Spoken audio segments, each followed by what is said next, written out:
자, 안 의원님, 예, 말씀하시죠. 네, 오늘 해방 이후 가장 또 비극적인 날 중에 하나지 않습니까? 그렇죠. 네, 대통령이 파면된 날이 있기 때문에 이 슬픈 날에 제가 봉도사님께 폭탄 하나 좀 꺼내드려야 되겠습니다. 그래요? 네.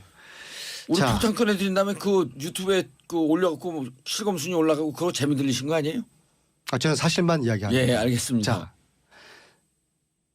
1976년 예, 외환은행이 1976년 예, 최초로 스위스 쭈리히에 사무실을 개소합니다.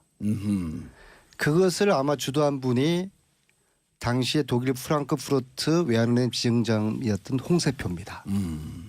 그리고 이 홍세표 씨가 99년 예. 외환은행장을 퇴임하던 그 즈음에 스위스 쭈리히의 외환은행 사무실이 폐쇄가 됩니다. 어허. 홍세표로 시작해서 홍세표로 끝나는 스위스 외환은행 사무실이죠. 예. 그리고 이 외환은행 사무실이 쭈리히에 처음에 개설된 76년 10월이 박동선 게이트가 터진 날입니다. 미국에서요? 네. 예. 박동선 게이트로부터 터진 이후부터 미 의회가 2년 동안 박정희 통치 자금을 조사를 합니다. 아하. 그게 약 8조 6천억. 당시에요? 네, 현재로 물가 상승률 따지면 약 한 34배 정도 되거든요. 그러니까 거의 300조 가까운 규모죠. 이것을 그 보고서에 의하면은 이것이 이우라기가 관리를 해서 스위스 비밀 구자에 있을 것이다. 그런 내용이 담겨 있습니다. 이건 팩트죠. 예, 미국 프레이저 의회 보고서에 있는, 보고서니까. 있는 예. 거니까는요. 자, 그런데 홍세표란 사람이 누구냐?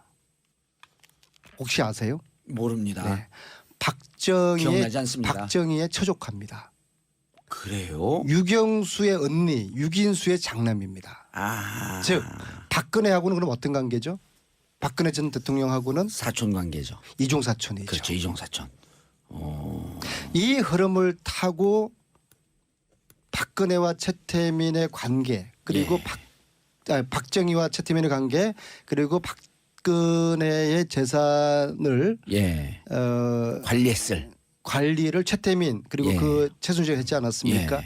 이 흐름을 유심히 이렇게 보시면은 이 굉장히 이 최순실 재산의 뿌리가 스위스 비밀 계좌로부터 있다는 그런 추정이 가능한데 예.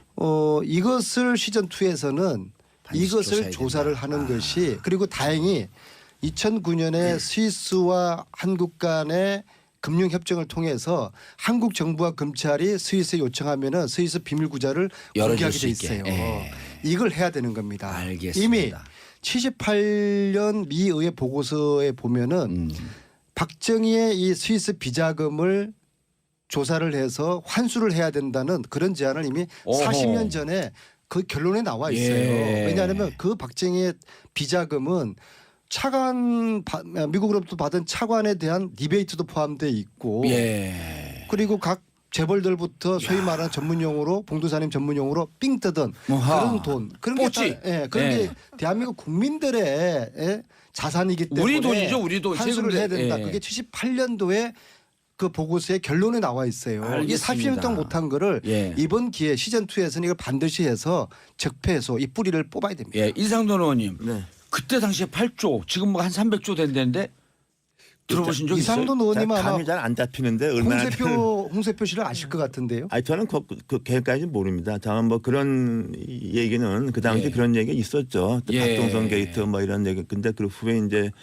어허. 79년에 11.6 생기고 예. 심정권 들어오고 해서 나 그냥 박동선 그 사건이 그냥 묻혀버렸죠. 묻혀버린 거고 예. 이제 미국 서쪽 정권이 바뀌지 않았습니까? 그렇죠. 공화당으로. 네. 예, 알겠습니다. 이 말씀은 계속 좀 잠시 뒤에 우리 이어서 이거 폭탄으로 안 들리세요, 봉도사님? 들리니까 계속 하려고. 왜냐하면 우리 지금 청취자분들이 전화 연결. 지금 이 시간은 안민석 더불어민주당 안민석 의원님 그리고 국민의당 이상돈 의원님 스튜디오에 모시고 함께 말씀 나누고 계십니다. 아까 폭탄 얘기 이어가겠습니다. 깜짝 놀랐어요, 진짜로. 자 보세요. 예, 76년에 스위스에 왜 외환은행이 필요했겠습니까? 그죠? 예, 그리고 당시의 외환은행이라는 건 일종의 국가가 어떤 권한을 가지고 운영하는 형태였거든요. 국영이었죠, 국영. 그렇죠. 예. 그럼 쉽게 말해서 그겁니다. 왜 박정희 정권이 76년에 박동선 게이트가 터진 그 시점에 스위스의 외환은행 사무실을 만들었을까? 그리고 그 바로 옆에 프랑크푸르트 지점장이었던 홍세표라는 씨가 박정희의 처족하는 그 관계, 이걸 어떻게 해석해야 될까? 저는 지금이라도 홍세표 이분이 아직 생존해 계신 것 같아요. 예. 겉 같아요, 아니면 생존해 계세요? 아직 확인은 못했습니다. 근데 이분이 좀 확인한 것 같고 오시지 그러셨어요. 네, 이분이 이 여기에 대한 해명을 예. 국민들에게 좀 해야 될 것입니다. 아하. 그리고 왜 본인이 은행장을 간둘 그 즈음에 스위스 그 사무실이 폐쇄가 됐는지, 됐고.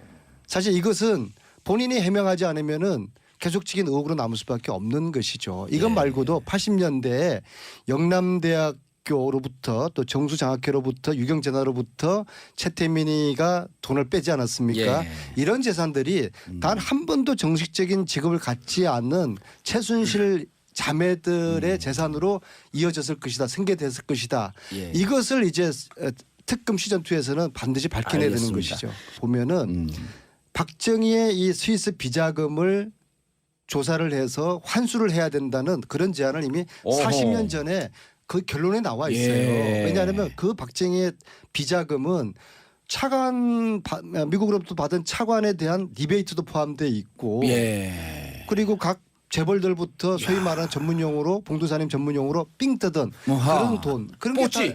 그런 예. 게 대한민국 국민들의 자산이기 때문에 우리 돈이죠, 우리 돈. 환수를 해야 된다. 예. 그게 78년도에 그 보고서에 결론에 나와 있어요. 이 알겠습니다. 40년 동안 못한 거를 예. 이번 기회 시즌 2에서는 이걸 반드시 해서 적폐해서 이 뿌리를 뽑아야 됩니다. 예, 이상돈 의원님. 네. 그때 당시에 8조, 지금 뭐 한 300조 된다는데 들어보신 적 있어요? 이상돈 의원님 아마 감이 잘 안 잡히는데 얼마나 홍세표 씨를 아실 것 같은데요. 아니 저는 그 걔까지 모릅니다. 다만 뭐 그런 얘기는 그 당시 예. 그런 얘기 있었죠. 또 예. 박동선 게이트 뭐 이런 얘기. 근데 그 후에 이제 자, 안 의원님, 예, 말씀하시죠. 네, 오늘 해방 이후 가장 또 비극적인 날 중에 하나지 않습니까? 그렇죠. 네, 대통령이 파면된 날이기 때문에 이 슬픈 날에 제가 봉도사님께 폭탄 하나 좀 꺼내드려야 되겠습니다. 그래요? 네.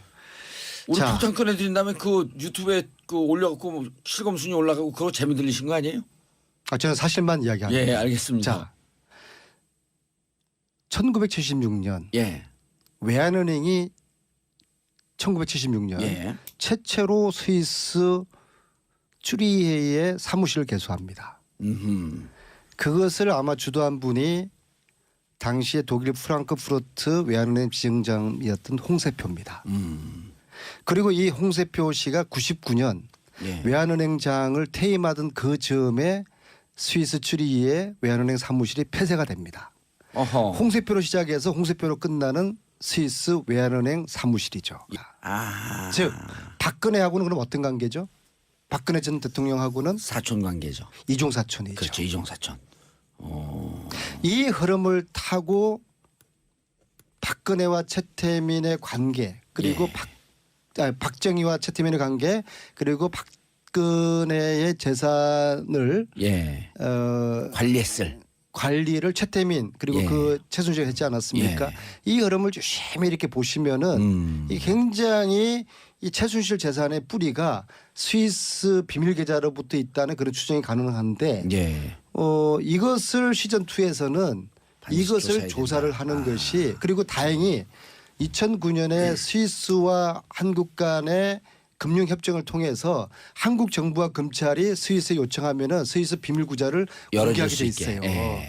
이걸 해야 되는 겁니다. 알겠습니다. 이미 78년 미 의회 보고서에 예. 그리고 이 외환은행 사무실이 쭈리히에 처음에 개설된 76년 10월이 박동선 게이트가 터진 날입니다. 미국에서요? 네. 예. 박동선 게이트로부터 터진 이후부터 미 의회가 2년 동안 박정희 통치 자금을 조사를 합니다. 아하. 그게 약 8조 6천억. 당시에요? 네, 현재로 물가 상승률 따지면 약 한 34배 정도 되거든요. 이렇게 거의 300조 가까운 규모죠. 이것을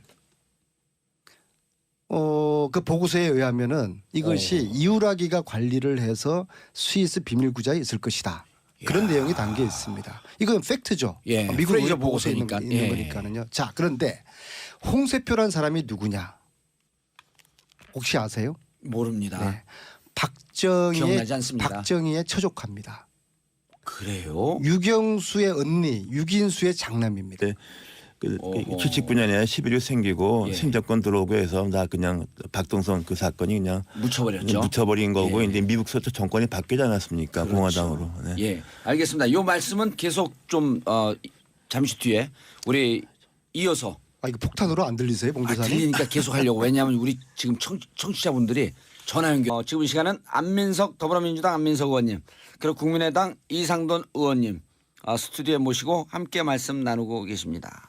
아까 폭탄 얘기 이어가겠습니다. 깜짝 놀랐어요, 진짜로. 자 보세요. 예. 76년에 스위스에 왜 외환은행이 필요했겠습니까? 그죠? 예. 그리고 당시의 외환은행이라는 건 일종의 국가가 어떤 권한을 가지고 운영하는 형태였거든요. 국영이었죠, 국영. 그렇죠. 예. 그럼 쉽게 말해서 그겁니다. 왜 박정희 정권